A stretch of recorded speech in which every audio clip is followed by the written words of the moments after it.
Okay, now let's talk about second coming. Ang second coming po, that's the grandest day in history sa kasaysayan ng mundo. Papaliwanag ko po kung bakit. Opo, bakit grandest day? Sapagkat muling tumapak, no? Sa kalupaan ng kanyang creation ang manlilikha nito, ang Panginoong Hesukristo. Ito'y hinulaan po sa Sekaraya 14. Kita naman po natin na ang kanya pong pagbabalik ay may kasama mga laksa-laksang hukbo. Sino yung laksa-laksang hukbo na yaon? Walang iba kundi tayong mga born-again Christians, believers niya. Okay? Magugulantang ang Antikristo. Magugulantang ang false prophet. At lalo't higit, magugulantang yung mga nagpatatak ng 666. And, lalabanan pa nga nila si Jesus eh. Manda kayo! Lalaban tayo. Ang Panginoon naman, sabihin ni Jesus, okay, again. Piningahan niya sila at nangabuwal, nangamatay. No? Ang Panginoon ang tinatawag nating Logos, Verbo. No? Siya ang Word of God. Mababasa po yan sa John chapter 1 verse 1. Sa English muna.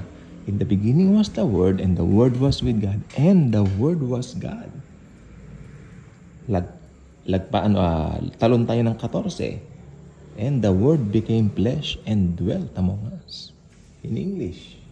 Okay? In Tagalog naman po, sa pasimula pa ay ang Verbo. At ang Verbo ay sumasa Diyos, at ang Verbo ay Diyos. Naging tao ang Verbo, at nakipamayan sa atin. Sabi naman ng verse 14, ng 14. So ito po ang nagpapatunay na si Jesus ang Diyos na manlilikha, na lumikha ng buong sangkatauhan. Kaya kung may problema ka, may hinaharap ka sa kasalukuyang panahon nitong church age, tayong mga Kristiyano, huwag tayong matatakot sapagkat ang lumikha ng buong sanlibutan na si Jesucristo ay nakatira sa ating mga puso. Okay? The creator of the universe, the creator of human life, that's Jesus Christ, no? Nakatira sa ating mga puso. Ngayon, pagdating niya dito, ano ba ang purpose ng second coming? Siyempre, siya po ay maghahari ng 1,000 years dito po sa buong mundo. Okay? At ang kanyang tawag dito, kumbaga pinaka-capital, siyempre in Jerusalem. Okay? Doon po siya. Kumbaga, White House, no? Ang White House ngayon ang pinakasikat eh. So, pagdating nun, balik sa Jerusalem ang kasikatan sapagkat ang nandoon po ay hindi lang isang presidente o isang politiko. Yun ang Diyos. Siya ang Diyos. The God of gods, the God of the Milky Way, the God of the universe, the creator of the universe. Doon nakareside sa Jerusalem bilang headquarters. Okay? At pamamahalaan niya at pamumunuan ng 1,000 years ang buong mundo ng buong kapayapaan.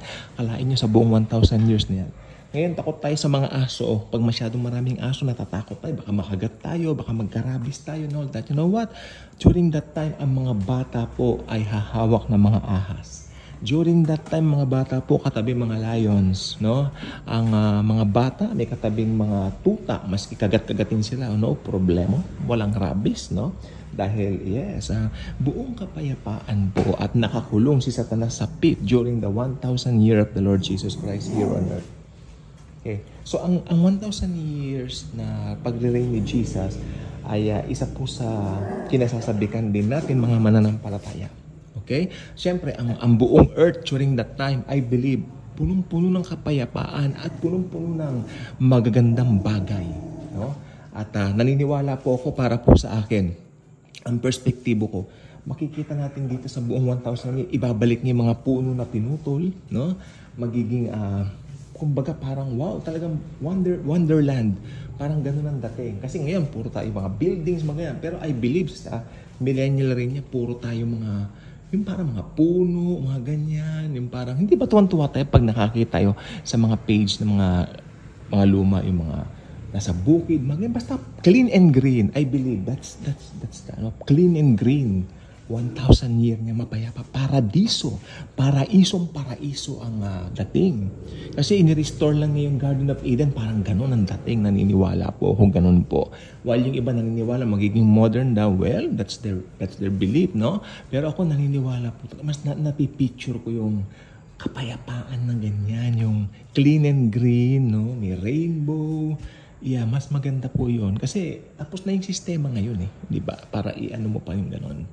So, ayan. Yan po naman. Ano. Yan ang mangyayari. So, maganda ang second coming ni Jesus.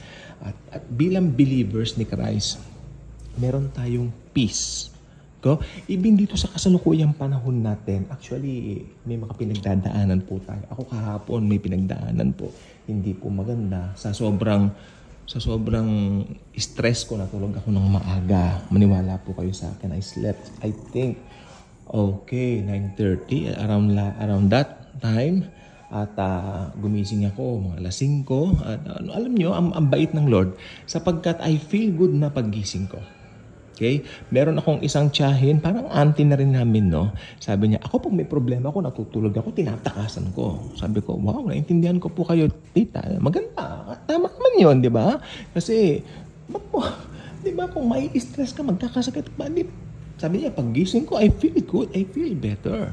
Kesa nung natulog ako na may mga problema, na i-stress. So, ganyan po. Mas lalo po tayo mga mananampalataya kasi alam natin, pag gising natin, tulog tayo, kigising tayo, we have the Lord Jesus Christ sa ating, sa ating mga believers.